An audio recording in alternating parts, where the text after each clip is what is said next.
Tipper. ಇದ್ರ blade ಈ type ಇದೆ, ಎರಡೂ ಸೈಡು ಶಾರ್ಪ್ ಇದೆ. ಇದು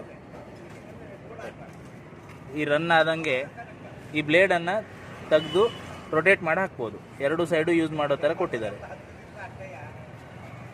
ಎರಡು ಸೈಡು ಕಟಿಂಗ್ ಸರಿ ಆಗ್ತಾ ಇಲ್ಲ ಆದಾಗ ಈ ಬ್ಲೇಡನ್ನು ತೆಗೆದು ಸಾಣೆ ಇಡ್ಸ್ಕೊ ಬರಬೇಕು. ಎರಡು ಬ್ಲೇಡ್ ಇದೆ ಇದಕ್ಕೆ ಒಟ್ಟು. ರೊಟೇಟ್ ಮಾಡಿ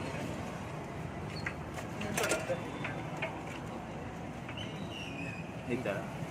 ಮತ್ತು ಇದಕ್ಕೆ ಇಲ್ಲಿ ಒಂದು ಅಡ್ಜಸ್ಟ್ಮೆಂಟಿಗೆ ಒಂದು ಇದು ಕೊಟ್ಟಿದ್ದಾರೆ ಪ್ಲೇಟು. ಇದನ್ನು ಅಂದರೆ ಕೆಳಗೆ ಮೇಲೆ ಅಡ್ಜಸ್ಟ್ ಮಾಡೋ ಥರ ಆಪ್ಷನ್ ಇಟ್ಟಿದ್ದಾರೆ. ಇದಕ್ಕೆ ಮ್ಯಾಲ್ ಮಾಡಿದ್ರೆ ಹೇಳ್ರಿ, ಮ್ಯಾಲ್ ಮಾಡಿದ್ರೆ ಹಾಂ ಈ ಪ್ಲೇಟಲ್ಲಿ ಏನಿದೆ, ಈ ಪ್ಲೇಟು ಮೇಲ್ಗಡೆ ಸರಿಸಿದ್ರೆ ದೊಡ್ಡ